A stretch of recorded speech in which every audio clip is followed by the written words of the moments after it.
ಈಗ ಸಾರಿಗೆಲ್ಲ ಏನಾಯ್ತು ನಮ್ದು 6th ನವೆಂಬರ್ಗೆ ಎಲ್ಲ ಇಂಡಸ್ಟ್ರಿ ಕ್ಲೋಸ್ ಮಾಡಿದ್ರು. ಈವನ್ 3 ಫೇಸ್ ಕರೆಂಟ್ ಎಲ್ಲ ಕಟ್ ಮಾಡ್ಬಿಟ್ರು. ಸೊ ನಮ್ ರಾತ್ರಿ ನಮ್ ಲೇಬರ್ಸ್ ಗೆ ಇದು ಕಷ್ಟ ಆಗ್ಬಿಡ್ತು. ಸೊ ನಾವು ಏನ್ ಮಾಡಿದ್ವಿ, ನಮ್ ಭರತ್ ನಡಿ ಸರ್ ಹತ್ರ ಹೋದ್ವಿ. ಅವರು ಇಮಿಡಿಯೇಟ್ ಆಗಿ ನಮ್ಮ ಚೇರ್ಮನ್ ಸಾಹೇಬ್ರಿಗೆ ಫೋನ್ ಮಾಡಿ, ಕೆಬಿ ಅವರಿಗೆ ಫೋನ್ ಮಾಡಿ, ಅಟ್ಲೀಸ್ಟ್ ನಮ್ಗೆ ಒಂದು ಲೈಟ್ ಸಿಂಗಲ್ ಫೇಸ್ ಲೈಟ್ ಬರೋ ವ್ಯವಸ್ಥೆ ಮಾಡಿದ್ವಿ ಸರ್. ಸಾವಿರಾರು ಜನ ನಾವು ಏನು ಈ ಜೀನ್ಸ್ ಮೇಲೆ ನಾವು ಡಿಪೆಂಡ್ ಆಗಿ ಬಳ್ಳಾರಿಯಲ್ಲಿ ಜೀವನವನ್ನು ನಡೆಸ್ತಿದೀವಿ. ಇಂಥವ್ರಿಗೆಲ್ಲ ಬಹಳ ತೊಂದರೆ ಆಗ್ತಿದೆ. ಏನೋ ಹಳೆ ಹೋದ್ ತಿಂಗಳು 2 ತಿಂಗಳಕ್ಕಿಂತ ಮುಂಚೆ ಉಪಲೋಕಾಯುಕ್ತರು ಯಾವಾಗ ಬಳ್ಳಾರಿಗೆ ಬಂದಾಗ ಬೇರೆಯವ್ರೇನೋ ಕಂಪ್ಲೇಂಟ್ ಅನ್ನು ಕೊಟ್ಟು ಈ ತರ ಬಹಳ ತೊಂದರೆ ಆಗ್ತಿದೆ ಅಂದಾಗ ಉಪಲೋಕಾಯುಕ್ತರು ಆರ್ಡರ್ ಮಾಡ್ತಾರೆ, ಇವೆಲ್ಲ ಪ್ಲಾಂಟ್ ಗಳನ್ನ ತಾವು ಬಂದ್ ಮಾಡಬೇಕು ಅಂತೇಳಿ. ಅಂದ್ರೆ ಅವರು ಕಾನೂನು ರೀತಿಯಲ್ಲಿ ಏನ್ ಮಾಡಬೇಕು ಅವ್ರು ಮಾಡಿದ್ರು.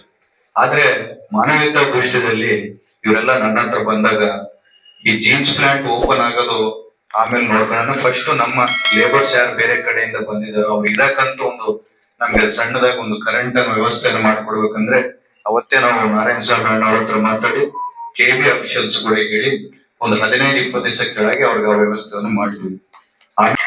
ಮತ್ತೆ ಅದ್ರ ಜೊತೆಗೆ ನಾವು ಮುಖ್ಯಮಂತ್ರಿಗಳನ್ನ ಕೇಳಿದ್ವಿ, ಯಾವ ರೀತಿಯಲ್ಲಿ ಇವ್ರಿಗೆ ಕೊಟ್ರೆ ಇನ್ನೊಬ್ರಿಗೆ ಅನ್ಯಾಯ ಆಗುತ್ತೆ ಅಂತಂದ್ರೆ ತಕ್ಷಣದಿಂದ ಅಷ್ಟು ದುಡ್ಡು ಇಟ್ಕೊಂಡ ಶಕ್ತಿ ಇವಾಗೆ ನಮ್ಮ ಜೀನ್ಸ್ ಬಿಸ್ನೆಸ್ ಹೆಂಗಿದೆ ಅಂತಂದ್ರೆ ಇಲ್ಲಿಂದ ಬೇರೆ ಬೇರೆ ಪ್ರದೇಶಗಳಿಗೆ ಹಸ್ತಾಂತರವಾಗಿ ಬಹಳ ಕಷ್ಟದಲ್ಲಿದ್ದಾರೆ ನಮ್ಮವರೆಲ್ಲ ಬಿಸ್ನೆಸ್ ಮಾಡಕ್ಕೆ.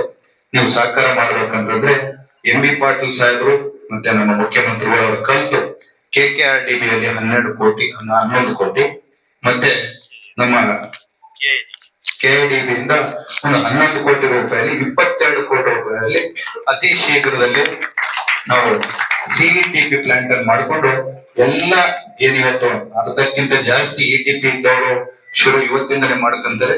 ಮಿಕ್ಕಿದವ್ರಿಗೆ ಆದಷ್ಟು ವೇಗವಾಗಿ ಕೆಲಸವನ್ನು ಮಾಡ್ಕೊಂಡು ಮಿಕ್ಕಿದವ್ರನ್ನೆಲ್ಲ ನಾವು ಅವ್ರಿಗೆ ಸಹಕಾರ ಮಾಡ್ತೀವಿ. ಸರ್ಕಾರದ ಕಡೆಯಿಂದ 22 ಕೋಟಿ ರೂಪಾಯಿ ಅನುದಾನವನ್ನು ತಂದಂತ ನಮ್ಮ ನಾಗೇಂದ್ರನ್ ಅವ್ರಿಗೆ, ನಾಸಿರ್ ಹುಸೇನ್ ಅವ್ರಿಗೆ, ನಮ್ಮ MP ಆದಂತಹ ತುಕಾರಾಮ್ ಅವರಿಗೆ, ಅವ್ರಿಗೆಲ್ಲ ನಮ್ಮ ಜೀನ್ಸ್ ಉದ್ಯಮದಾರರಿಂದ ನಾನು ಕೃತಜ್ಞತೆ ಸಲ್ಲಿಸ್ತಾ, ಅದೇ ರೀತಿಯಲ್ಲಿ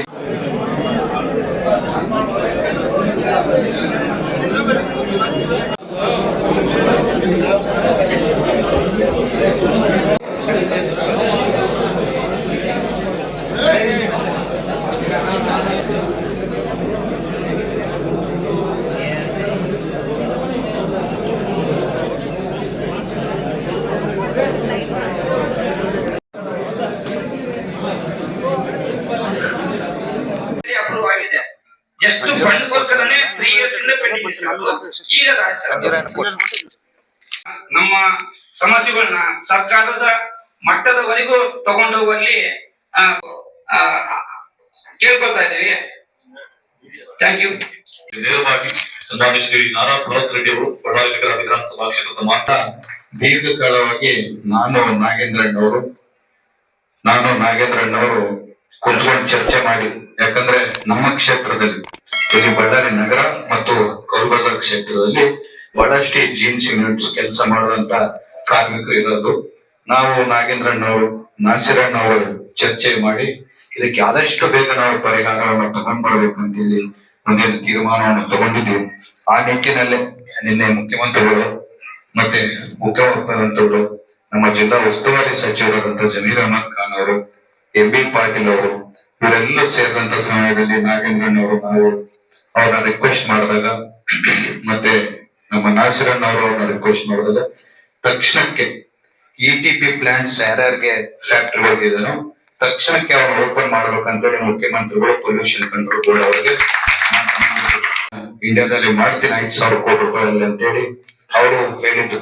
ಅದೇ ರೀತಿಯಲ್ಲಿ ಇವಾಗ ಒಂದು 150 ಎಕರೆಯನ್ನು ಅವಾಗೆ ನಾವು ಒಂದು ಲ್ಯಾಂಡ್ ಅಕ್ವಿಸಿಷನ್ ಅನ್ನು ಮಾಡ್ಕೊಂಡಿದ್ವಿ.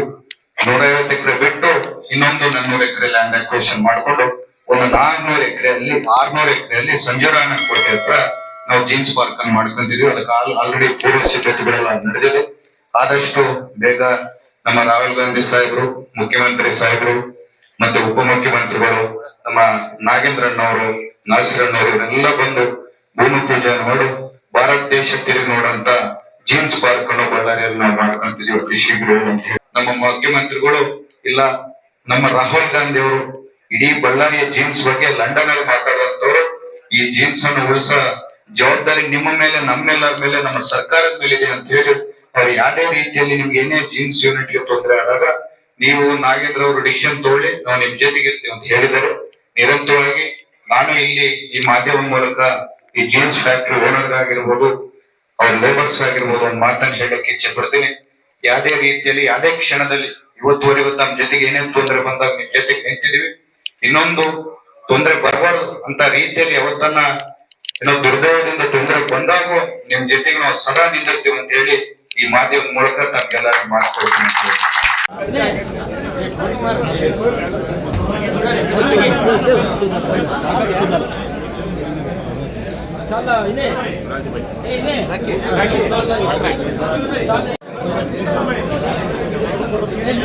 ಶಾಲ್ ತಗ ಜಲ್ದಿ ಏನಪ್ಪ